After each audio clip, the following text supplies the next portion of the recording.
E já que o assunto é reforma da Previdência, a reunião da Comissão de Constituição e Justiça da Câmara começou por volta das 14h40, 20 para as 3, com a presença de 62 dos 66 deputados. De acordo com o líder do PP, deputado Arthur Lira, está, abre aspas, tudo certo para que a PEC da Previdência seja aprovada na CCJ. Se o Arthur Lira falou, tá falado. Lira afirmou que o governo aceitou tirar pontos do texto que incomodavam os deputados, principalmente do Centrão, e que agora ele não vê motivos para um novo adiamento da votação. Daqui a pouco a gente vai mostrar imagens direto da CCJ da Câmara. Enquanto isso, a gente faz um giro aqui com os nossos comentaristas. Hoje também é dia de Previdência, de CCJ, Carlos Andreasa. Silvio, eu tô ouvindo um lado o STJ, no outro ouvido a CCJ e tentando aqui trazer as informações para o nosso ouvinte, para o nosso espectador. Há o acordo, certo? Tudo indica que teremos hoje, tarde da noite, porque a sessão vai muito longe, teremos a votação hoje do relatório e a aprovação do relatório. Nesse momento, a votação ainda não se iniciou, porque eles estão tratando de todas as matérias apresentadas pela oposição para tentar obstruir a votação. E o negócio é pesado, inclusive porque, apesar dos esforços do que parece ser uma incipiente base do governo para votar e para superar a CCJ, o PSL continua atrapalhando. Né?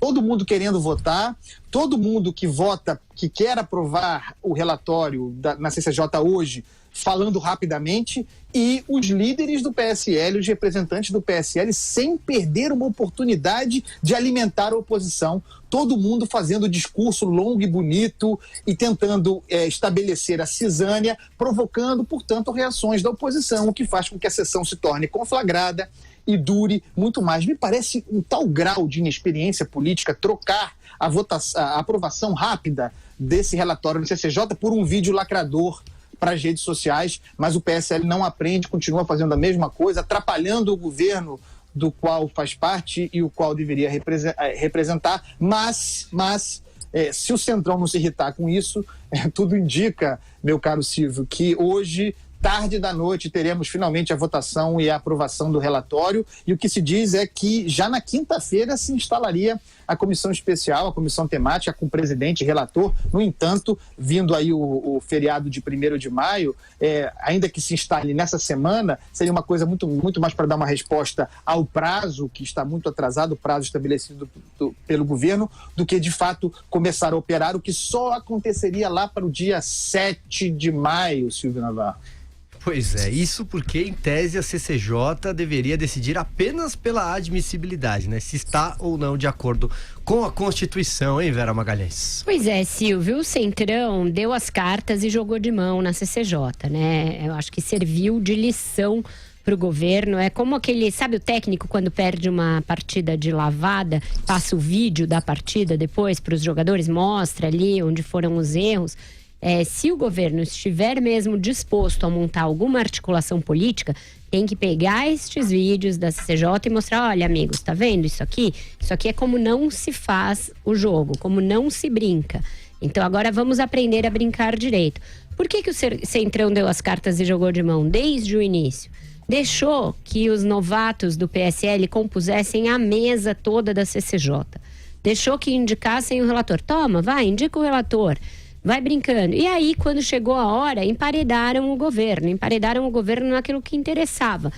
Fizeram uma marca daquelas de ferro na reforma da Previdência, com a marca de um C, de Centrão, mas mexendo apenas em pontos que não impactam a economia geral da reforma. A saber, pontos laterais, questões ali que dizem mais respeito a questões de fundo e não a cifras. Por quê? Para dizer, olha, na próxima etapa, quando a coisa for para valer e for para começar a sangrar a reforma na grana, vocês vão precisar da gente. O recado foi entendido, já tem promessas de liberação de emendas, de retomada da articulação política, de reorganização das funções de articulação política no governo, o que pode significar que ministros percam algumas prerrogativas e passem a dividi-las com alguns dos seus pares, e inclusive acenos de que o mesmo Centrão pode vir a indicar o relator na comissão especial. Se isso acontecer, os partidos já estão indicando nomes para fazerem parte ali do escrutínio da escolha do relator. Se o governo ceder e indicar um relator do PR, como tem uma possibilidade de que ocorra, ou do PP, aí estará dada a senha de que o governo compreendeu como funciona o jogo e resolveu jogar, resolveu criar uma base, resolveu fazer políticas sem nova, sem velha, sem nenhum tipo de adjetivo, e vai correr para aprovar uma reforma que está mais de um mês atrasada. Ela era para ter saído da CCJ na semana de 13, 15 de março e está lá pelejando para sair antes do feriado. Deve sair hoje, como a Andreasa falou, a coisa deve se estender. Eu duvido um pouco da instalação da comissão especial ainda nesta quinta, justamente porque está pendente dessa indicação de nomes, vai depender de uma longa conversa, longas articulações para a escolha do relator, que é um cargo muito visado. Então eu acho que pensar nesse cronograma de depois do feriado para tudo, eu acho que é mais realista. Exatamente. Alexandre Borges, passo aí a bola para você, e quem nos acompanha em imagens, olha só, casa cheia, pelo menos os deputados compareceram.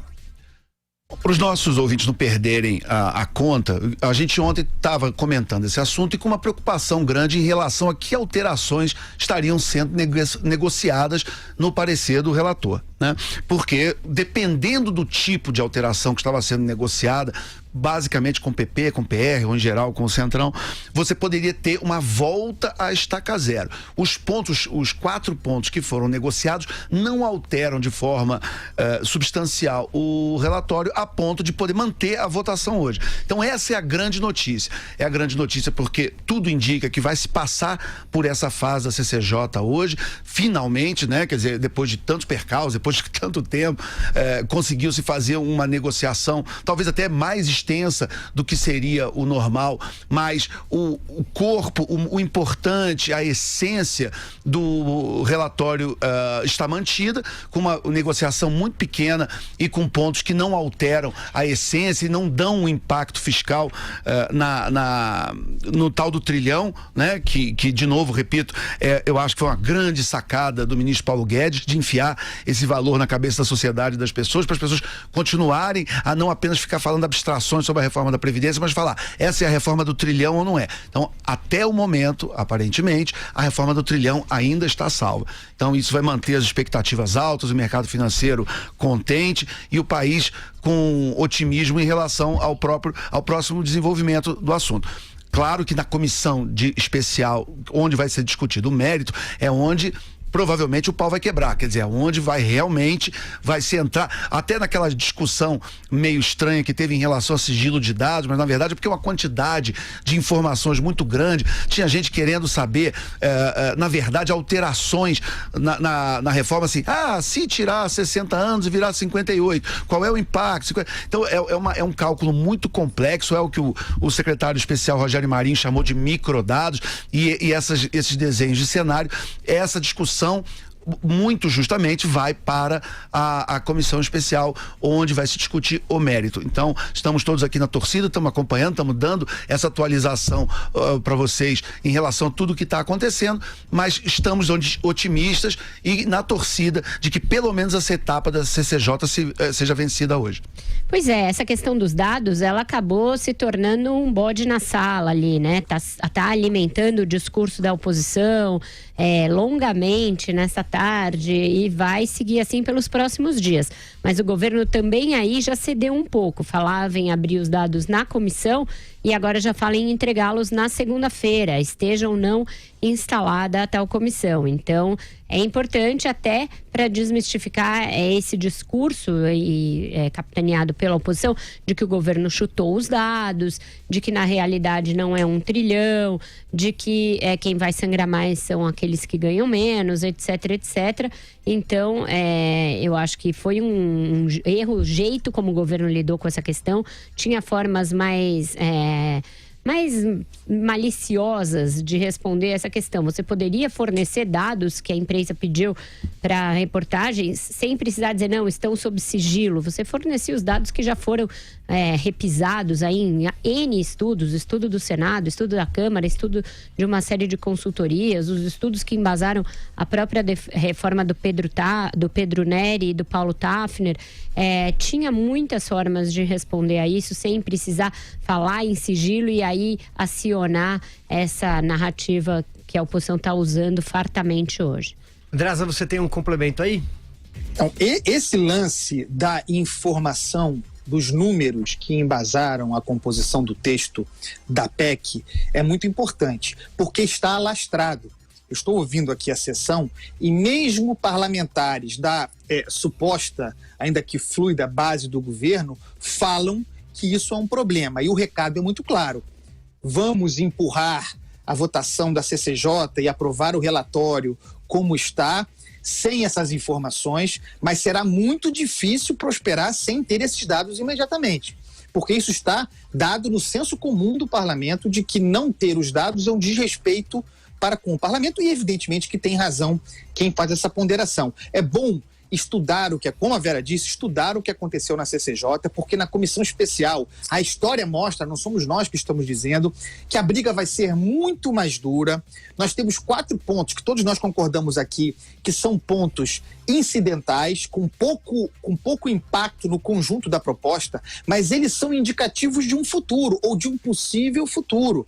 É o Centrão quem tem a rédea desse jogo. E o Centrão deixou claro que fez esse pequeno sangramento e pode fazer um sangramento muito maior se não for convidado legitimamente para o jogo da política, para fazer parte, para que a reforma da Previdência, que tem um ônus muito grande, seja também dele, Centrão, e dos partidos que querem compor. É preciso parar com esse discurso de antipolítica. É preciso parar com esse discurso de ataque à política. Acabou de acontecer agora. A deputada Joyce Hasselmann fez um discurso duro atacando geral, todos os partidos, o sistema político. Ela é líder do governo no Congresso. Para que isso?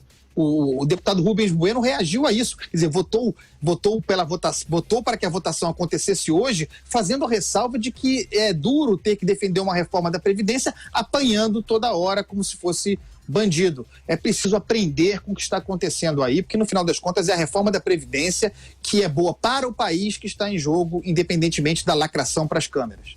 Diga lá, Alexandre.